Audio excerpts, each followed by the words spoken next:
გონიათ გასული საუკუნის ბოლო წლებში რა იყო ყველაზე საშინელი რაც საქართველოში დატრიალდა ტრაგედია 9 აპრილი ჩამოჩაბოს და აფხაზეთის ომები არა და არა იმიტომ რომ ომებში ბრძოლა ჩვენს გენეტიკურ კოდშია და ომით ვერ დაგვაშინებენ და ვერ დაგვაჩოგებენ ვერც გავკეხენ ყველაზე საშინელი რაც ჩვენ იმ პერიოდებში გადავიტანეთ იყო ძმათამკვლელი სამოქალაქო ომი როდესაც ქართველი ქართველს ესროდა სახში უვარდებოდა ძარცვავდა, ოპატიურებდა და ხოცავდა. აი ეს იყო საშინელი რამაც უდიდესი მოლარული და სულიერი დაღი დაგვასვა მაშინ ქართველებს. და როგორ გონიათ რა არის დღეს ყველაზე საშინელი რაც გჭირს? ის რომ ამ კრიმინალურმა დაჯგუფებამ არჩევნების გაყალბებით მიიტაცა ძალაუფლება? თუ ის რომ ამ ძალაუფლების განკითების მიზნით ის აწიოკებს დემონსტრანტებს არბევს, ცემს, იჭერს, ციხეში სვავს. ან იქნება ის რომ ქართველთა მრავალწლიანი ბრძოლის თავგანწირვის სისხლის ფასად მიღებული შანსი საბოლოოდ დაგვეღწია თავი რუსული ჭაობისთვის და გავხდარიყავით ერთიანი თავისუფალი სამყაროს სრულუფლებიანი წევრები ამათ ისევ კითხვის დიშვის ქვეშ რომ დასვეს. არა და არა. ყველაზე საშინელი დღეს რაც გჭირს ჩვენ საზოგადოებას ეს არის უდიდესი ფანატიზმის დონემდე მისული რადიკალიზმით, სიძულვილით, ზიზღით გაჟღენთილი საზოგადოება, ორად გაყოფილი ხალხი, რომლებიც ერთმანეთს ზად არიან დაჭამონ, იმიტომ რომ განსხვავებულაზე არიან.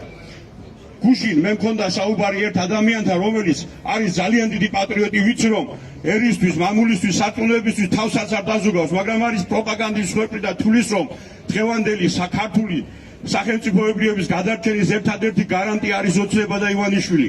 და მოღალატედ მიაჩნია ამ პროპაგანდის მსხვერპლად ყველა, ვინც საწინააღმდეგოს აზრის, ყველა, ვინც აქ დგახართ, ყველა, ვინც დღეს ხმას იმაღლებს ამ მთავრობის, ამ ვითომ მთავრობის წინააღმდეგ. იმიტომ რომ სწორედ მას მივაჩნიოთ პროპაგანდის მსხვერპლად.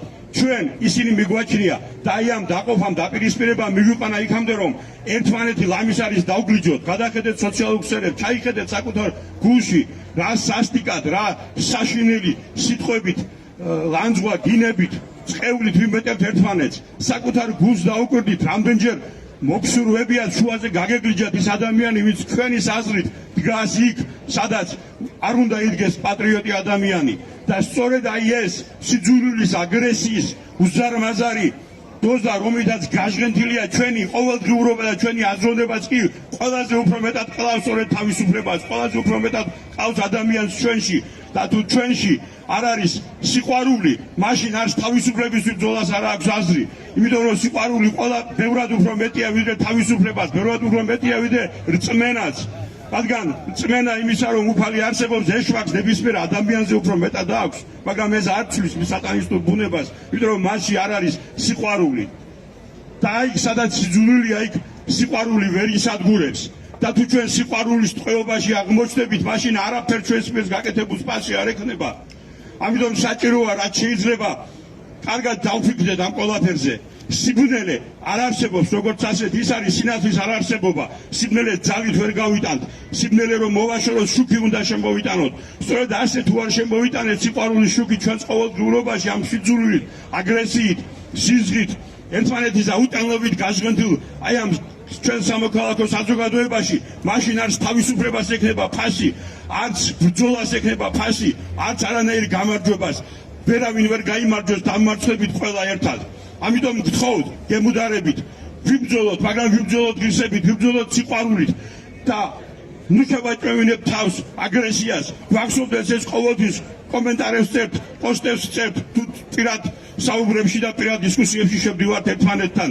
აქ საუბარი არ არის პოლიტიკოსებზე, აქ საუბარი არ არის ნიღბიან მოძალადეებზე და მოძალადე პოლიციელებზე, აქ საუბარია ჩვეულებრივ რიგით ადამიანებზე. ყოველდღიურობაზე ჩვენს ურთიერთობაში ვინც არიან.